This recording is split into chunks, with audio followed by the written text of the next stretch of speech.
Assalamualaikum warahmatullahi wabarakatuh.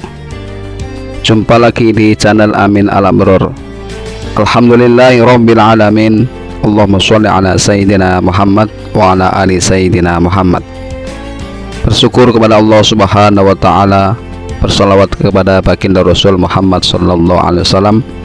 Mudah-mudahan kita semua mendapatkan syafaatnya beliau fid dini wa dunya wal akhirah. Amin amin ya rabbal alamin.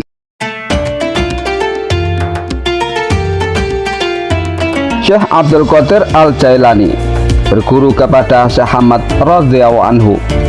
Baghdad pada waktu itu telah menjadi kota pusat pengkajian ilmu, sehingga tidaklah heran jika kota tersebut ramai didatangi oleh orang-orang yang ingin mencari dan memperdalam ilmu agama.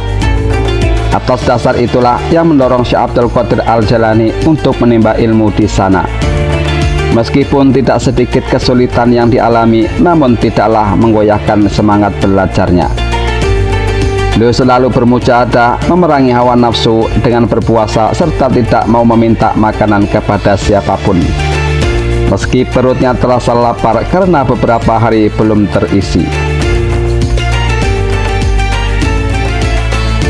Syekh Abdul Qadir ingin berguru kepada orang-orang sufi yang berada di sana. Sampai pada saatnya beliau bertemu dengan seorang penjual kain serbet bernama Abu Khairi Hamad bin Muslim Ad-Dabas. Keinginan Syekh Abdul Qadir terpenuhi atas hidayah Allah subhanahu wa ta'ala. Ternyata Hamad, si penjual kain serbet itu, adalah seorang wali Allah yang besar pada zamannya. Secara bertahap Syekh Hamad membimbing murid barunya itu dalam hal tasawuf. Bimbingannya memang dirasa cukup keras, namun Syekh Abdul Qadir menganggap hal itu adalah biasa demi memperbaiki kerusakan yang ada pada dirinya. Beliau pasrah dan tetap taat, bahkan menyerahkan diri sepenuhnya kepada sang guru. Setelah menyelesaikan masa pengkajiannya, Syekh Abdul Qadir terus mengamalkan ilmu-ilmu dari sang guru serta menyesuaikan diri sebagaimana orang-orang sufi yang mengamalkan torekohnya. Pada suatu hari, ada seorang pedagang bernama Abul Mudhafar berkunjung kepada Syekh Ahmad Ad-Dabas. Ia memohon petunjuk dan nasihat kepada sang wali Allah sehubungan dengan perdagangan yang akan dilakukan di negeri Syam. Wahai junjunganku, saya telah menyiapkan kafilah yang membawa dagangan senilai 700 dinar ke negeri Syam. Bagaimana menurut Anda? Tanya Abul Mudhafar. Jangan pergi pada tahun ini karena kau akan terbunuh serta daganganmu dirampok, jawab Syekh Ahmad Dabas. Abul Mudhafar sangat terkejut mendengar nasihat Syekh Ahmad. Kemudian dengan perasaan sedih dan kecewa, ia berpamitan untuk pulang ke rumah. Di tengah perjalanan, pedagang yang kecewa itu bertemu dengan Syekh Abdul Qadir, dan ia pun menceritakan hasil pertemuannya dengan Syekh Ahmad. Syekh Abdul Qadir menatap wajah laki-laki itu, kemudian berkata, "Pergilah, maka kau akan selamat dan kembali dengan membawa keberuntungan. Urusan itu akulah yang akan bertanggung jawab." Tampaknya nasihat Syekh Abdul Qadir sangat sesuai dengan harapan Abul Mudhafar yang menginginkan berdagang di tahun itu juga. Maka pada hari yang telah ditentukan, Abul Mudhafar bersama dengan kafilah yang lain pergi ke negeri Syam untuk berniaga. Dan ternyata di negeri tersebut dagangan mereka terjual seharga 1000 dinar, memperoleh keuntungan yang cukup lumayan. Pada suatu hari, Abul Mudhafar masuk ke WC dan ketika keluar ia lupa. Setibanya di rumah langsung tidur karena tak dapat menahan kantuk. Di dalam tidur ia bermimpi berada dalam rombongan kafilah, kemudian datang orang-orang Badui dan merampas harta perniagaan mereka serta membunuh semua orang. Nasib Abul Mudhafar pun sama dengan kafilah-kafilah itu. Ia dipukul dengan pedang kemudian dibunuhnya. Laki-laki itu terbangun dengan badan gemetar penuh ketakutan. Nafasnya tersenggal-senggal serta berkeringat. Abdul Mudzaffar terkejut dan terbelalak ketika meraba lehernya yang terasa sakit ternyata berdarah. "Leherku berdarah," serunya. Ketika teringat uangnya sejumlah 1000 dinar yang tertinggal, ia cepat-cepat lari ke WC. Dan di sana Abdul Mudzaffar mendapatkan uangnya masih berada di tempat semula dalam keadaan utuh tidak berubah. "Aku telah berkunjung kepada Syekh Ahmad terlebih dahulu karena beliau lebih tua, sedangkan Syekh Abdul Qadir adalah benar apa yang dikatakan gumanya."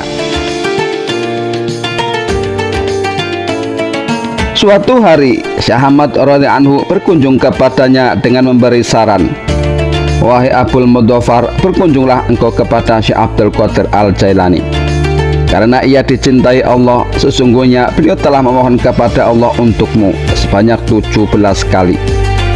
Sehingga kepastian matimu telah dirubah sebagaimana yang telah engkau rasakan di dalam mimpi. Sedangkan fakirmu telah dirubah ketika dalam keadaan lupa saja." Abdul Mudzaffar melaksanakan saran tersebut. Ia pun berkunjung kepada Syekh Abdul Qadir Al-Jailani. Di sana Syekh Abdul Qadir Al-Jailani mendahului pembicaraannya. "Syekh Ahmad telah mengatakan kepadamu bahwa aku telah berdoa kepada Allah untukmu sebanyak 17 kali. Demi kemuliaan yang disembah, sesungguhnya aku telah memohon kepada Allah untukmu sebanyak 17 kali dan 17 kali lagi, sampai jumlah seluruhnya 77 kali, sehingga seperti apa telah dikatakan oleh Syekh Ahmad."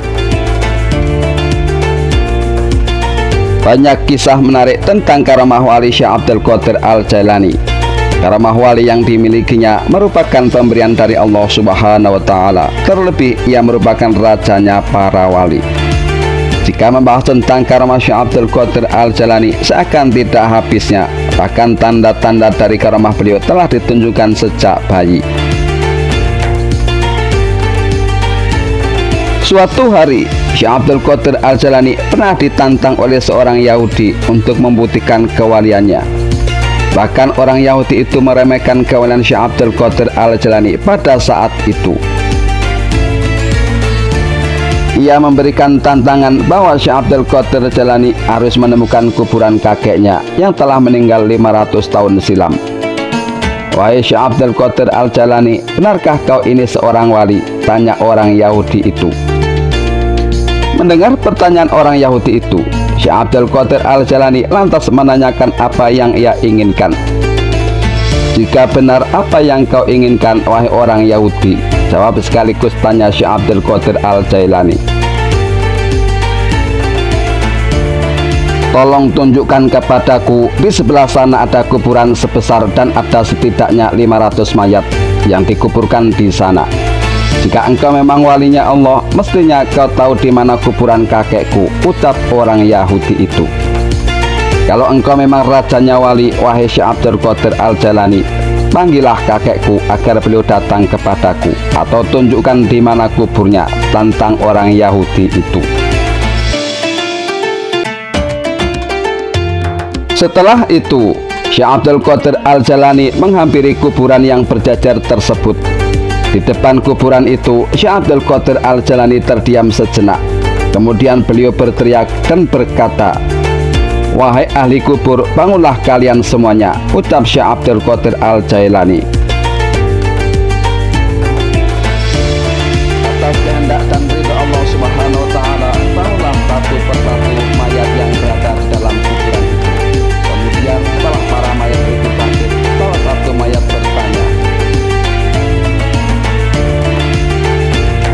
"Wahai Syekh, apakah ini sudah hari kiamat karena membangkitkan kami semuanya?" tanya salah satu mayat. "Tidak saudaraku, aku hanya ingin bertanya kepada kalian, siapa yang memiliki cucu ini?" jawab Syekh Abdul Qadir Al-Jailani. Akhirnya dari belakang para barisan, para mayat itu datang dan muncul seorang yang mengakui orang Yahudi itu. "Saya Syekh, dia adalah cucuku," jawab mayat itu. Kemudian Syekh bertanya pada orang Yahudi itu, apakah mayat yang mengaku sebagai kakeknya itu benar adalah kakeknya? "Benarkah dia adalah kakekmu?" tanya Syekh. Benar sekali Syekh, dia sudah meninggal beberapa tahun yang lalu, jawab orang Yahudi itu. Kemudian kakek tersebut merangkul cucunya dan berpesan agar dia mengikuti Syekh Abdul Qadir Al-Jailani. Wahai cucuku, ikutilah engkau akan ajaran Syekh Abdul Qadir Al-Jailani. Beliau adalah karomah, pesan sang kakek. Wallahu a'lam bishawab. Inilah sepenggal kisah wali Allah Syekh Abdul Qadir Al-Jailani. Semoga bermanfaat bagi kita semuanya. Amin amin ya rabbal alamin. Jangan lupa like, share, dan subscribe. Terima kasih. Akhirul kalam. Wassalamualaikum warahmatullahi wabarakatuh.